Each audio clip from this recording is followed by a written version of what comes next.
How important is tipping to a restaurant employee? Hello, this is Jonathan Maves, Editor-in-Chief of Restaurant Business. And in this week's episode of A Deeper Dive, I am joined by Reyna Estrada, the Associate Editor with RB, who makes her A Deeper Dive debut this week. Reyna has some interesting history. Before she worked with us, she actually was a manager with Panera Bread. And before that, she worked with Steak and Shake as a server, which is perfect timing because we are doing a significant package on the state of tipping. Tipping is a constant source of controversy in the restaurant industry going back decades, many decades. But the practice is getting more and more prevalent every day and is now spreading to limited service restaurants, particularly fast casual concepts. So I asked Reyna to join the podcast this week to get the employee perspective on what it means to their income, particularly at a fast casual restaurant such as Panera Bread, and also to have her talk about her contribution to the package on fast casual concept. All right, I am here with Reyna Estrada. Reyna, welcome to the podcast. It's great to be here. All right, super. Your debut on A Deeper Dive. So now you had a interesting career before you started with us. Tell us about that. Yeah, so I've worked in the food industry since I was about 16 years old, so that's about 6 years. I started as a server at Steak and Shake. I worked there for about 3 years. Oh, And then, hold on. Steak and Shake? yeah, Steak and Shake. Oh my God. Did you get your picture taken with Sardar Biglari at all? I did not Did you know. know who he was? No, not until I came to this team. Really? Mm-hmm. Was it a Steak and Shake by Biglari, or was it just a normally branded Steak and Shake? I'm not actually sure. I think it was a normally branded Steak and Shake, but I'm not certain. All right. Sorry, I did not mean to interrupt, but you said my favorite words. So go on. Yeah, no problem. And then from there, I started working at Panera Bread as an associate. I kind of worked as all of the different stations. I did mostly back of house, but I would occasionally do front of house. And then eventually I became a manager at Steak and Shake. Or Got I it. became a manager at Panera, not Steak No, and Shake. you never were a manager at Steak and Shake. No, I was not, unfortunately. No. You could have been one of their operators by now, sharing profits with Big Larry. Gosh, I shouldn't make fun of him. Anyway, so all right. Now you actually opened an interesting location when you were there. Yeah, tell us It about was that. yeah, for sure. It was the first to go only location. So I helped with the process of opening the store, which was super interesting. Um, it's here in Chicago. Everything is to go only. We didn't even have any kiosks when I originally started working there, and then I think they eventually transitioned into having kiosks. So they have kiosks, and you can do rapid pickup orders or online orders, but you can't order in, you can't eat there, anything like that. How was that from an employee's perspective? How was that different than like a typical Panera Bread? It was really different.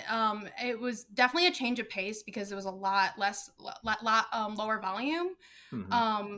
It was more cross training for sure because it was a smaller staff, and I didn't particularly enjoy it at first just because I was used to the high volume Panera that I originally worked at, and it was just very very different at first. And we had a lot of issues with like kind of getting the concept more familiarized with the customer base. We had a lot of issues with people coming in not really liking the fact that they couldn't order there or not liking the fact that they couldn't eat in there. So we had some issues with that, but it was definitely different for sure. So people wanted to eat in the Panera Bread, but they couldn't eat in Yeah, the Panera Bread. yeah. People were like, "What's the point of a Panera Bread if I can't even eat here?" I mean, that's probably a legitimate point. What's the point of a Panera Bread if I can't eat a Panera Bread? So that's kind of a fundamental question many restaurants are asking today, but that's not what this particular podcast episode is about. So now, when did they implement tipping? Tipping was ever since I worked there. I'm not entirely sure when they originally implemented it, but I started in 2018, I want to say, and it was already a part of the system. Okay. So ever since I started, it was part of just I was used to it because it was the original format, I guess. And how much did tips account for your wages there? It was about, I would say, it fluctuated for sure, but it was pretty consistently around like $2 to $3 or $4 an hour. Really? Was it so it was kind of a did Panera use that as a recruiting tool? Did you? Um, no, not really actually. When I first started, I think I didn't even know that that was like it was just more of just an added bonus when I found out about it. I they didn't not even like bring it up in the initial like hiring process until I was already on staff, I believe. They didn't even bring it up. No, it That definitely you was could not make like a $2 to $4 per hour more from tips, and they didn't bring that up as a recruiting tool. I don't believe so. It was a while back, Huh. but yeah, I don't it was definitely not like a high part of the like pitch. Really? Hmm. I feel like that's a sort of missed opportunity. Yeah, no, I definitely agree. Oh, I mean, like, now, did you use it because you moved into management? Did you use that as a sort of a training or a management tool at all? I wasn't really involved with hiring processes at all, so not me personally, but I definitely think that the team definitely brought it up more than my original Panera did. We just by the time people listen to this, this is a lot of the stories have started to appear, but we've done a very big package on tipping at Restaurant Business, and for that you talked to a number of employees of fast casual concepts. What was the general view that they had of tipping as a practice? Generally speaking, I found that fast food employees tend to look for tips.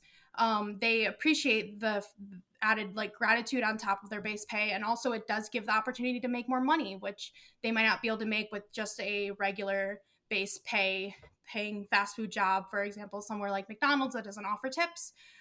Um, and when I asked the employees if they would prefer a job with a lower base pay with pool tips over a job with higher base pay. And all of them that I talked to agreed that they would choose a job with a lower base pay and pool tips over a job with higher base pay. Huh, really? Hmm. What was their argument in favor of doing it that way? I think it was really just the opportunity that tips provide to make more money, the fluctuation that people seem to really appreciate. Yeah. So, I mean I mean that's probably one of the things I think that keeps tipping culture in the United States flourishing the way it is, and it is flourishing. And it's an absolute norm throughout the restaurant space. Mhm. Is that the employees really like it on balance? Because you theoretically can earn more Mhm. even with a lower base salary, and so many people tip. Mhm. At full service restaurants, like 99% of people leave tips at full service restaurants. It's rare. So much so that, in fact, it, it's so rare that if somebody doesn't get a tip, they'll leave it on social media. They'll post it on Twitter or something like that. Now, when you were at Steak and Shake, you were a server, yeah, and Yep. so it was full service at the time, so you got tips. Yep, yep. I think I made like $5 an hour, and then I would get tips, which since like the menu at Steak and Shake is it's low or it's high value, so the tips weren't like that like extensive. But yeah, mostly my finances were or my income was all based on tips at that time. Yeah. I mean, was it equivalent to, was that in Illinois or Indiana or Michigan Michigan. or Michigan? Oh, Hmm. Michigan. Were you able to make back you were able to make minimum wage though, or Oh more, yeah, yeah, for sure. right? Do you think that influenced how you worked? Yeah, definitely. I think I definitely like if I were looking for a job in the fast food industry right now, I would be looking for tips because most of my experience working in the industry it has been making money with tips in some sort of form or factor, whether it's the full base pay or if it's just like an added extra bonus onto it. So I also think that it influenced my like the way that I was motivated to work was influenced by the fact that I could get a tip. So I think that my service was better because I've had this experience with receiving tips. And yeah. Do you think that tipping? Do you think that um, that the quality of service that you provided influenced how much you received as a tip? Do you You think that know, you got rewarded for better yeah, service? it's a hard question because I would say that sometimes, yes, for sure. I think I could, have especially in terms of the full service restaurants at Steak and Shake. If I had a table that I was like, well, I definitely I killed that. That was a great table. We had a great encounter, and I would see bigger tips. But then other times, I would be doing the best that I could, performing at how I usually do, and would maybe not even get a tip at all. So it really just depends on the customer bases. Some people just aren't going to tip no matter what. And I think that the opposite is true too. Some people are going to tip no matter what. Hmm. Even at Steak and Shake, they even at Steak and Shake they wouldn't leave you a tip on occasion. Yeah, it actually happened quite a lot. I would Really? even have people who would say like, "Oh, hey, like you did a great job, but I'm not leaving you a tip today." They would say that? Yeah, Why would they say that? usually it would be sort of a, I don't have enough money to leave a tip, or I just don't believe in tipping. Oh, well, there's. I mean, that's a thing. Like, it's. I think. I wonder if that's sort of a symbol of Steak and Shake's customer base, and especially by that time, by the time you worked there, I mean, they'd been a value oriented concept for several Mhm. years, and that's how they survived for a long time. Was based on that value customer, so they over indexed to a customer base that was very, very price sensitive. Well, I mean, a tip is 20% extra. And you could see where you'd have scenarios in which somebody would just not have, just really, they have a very limited income. Mhm. Was it just tends to be an older customer base? Yeah. Yeah, yeah. Hmm. Yeah. So you've got a older, poorer customer base. That's probably, but still, and you were still able to make more than a minimum wage, and it still amounted to most of your income at the time, Mhm. and you preferred Yeah. that. Did you get any kind of customer reaction at Panera Bread? Anybody say, "Hey, wait a minute, why am I paying you a tip?" Yeah, definitely. It didn't happen all the time. I would say that Panera's customer base is generally not very reluctant to tip. Like we did get a fair amount of tips, but sometimes it would more just be like kind of like a huff and puff when the screen came up about tipping, or when I would sort of say like, now this the POS is going to ask you if you want to leave a tip. They would just kind of like roll their eyes, that sort of thing. Not so much. I didn't get a lot of comments about tipping. It was more just kind of like their body language and just kind Mhm. of how they reacted. Right. Yeah. How would you say most people left you a tip? I would say most people left some sort of tip. Yeah, like it, not necessarily like a large tip, but it was pretty common. Hmm. What's so now that you're on a sort of different side of things today, has your views of tipping changed at all? My view sort of changed a little bit as I was doing my story that I wrote about when I was talking to customers. Just because I sort of kind of fell into the camp of, I personally, as a consumer, I do tip whenever I go out, just as somebody who's worked in the fast food industry. I know the impact that the tip can have. So it's something that I tend to do already. But I definitely have the perspective that, like, in general, tips shouldn't be expected. Um, it should be more of a, an added bonus or an extra like little thank you. But I don't know, some of the employees that I was talking to really relied on tips, and as somebody who's already more accustomed or more likely to tip already, I kind of feel myself falling more into the camp of tips are kind of expected in some ways. Hmm. They are. I mean, I think of like when you got 99% of full service customers, dine-in customers leaving a tip. Um, that's kind of a norm, right? Hmm. And it's not really an option. Like the societal norm, I think, in the United States is that you're going to leave a tip. And a lot of people, I think, tend to leave tips more out of a sense of obligation. That's why I tip. I mean, I am generally in favor of people making money. That's Mhm. my general view of things. It's okay. It's okay to make money. It's okay for your average server to make money. That's kind of what drives people. And that's okay. And I want people to make money. But it's not really a tip. It's not really a tip for good service as Mhm. everybody is doing it. It tends to be um, an expected, it's, I guess my former boss used to call it a tariff. And, it's basically an expected service charge. It's not Mhm. really there, but it might as well be just, especially full service restaurants. They might as well just put a 20% service charge and it'll be doing the same thing. Um, uh, you know, because of that expectation. I think where it's interesting is where it's been moving into limited service. I mean, Mhm. back in the day, like I worked at when I was young, long time ago. I worked at McDonald's, and at the time, we were not allowed to keep tips. Mhm. So on occasion, I would be offered, like I would give extraordinary service in some form or fashion to a customer, and they would be so. It happened a few times um, where I would provide some good service, and they would want to leave me a tip because they're being generous, and the manager would say, "You can't keep that." Mhm. Like, come on, man!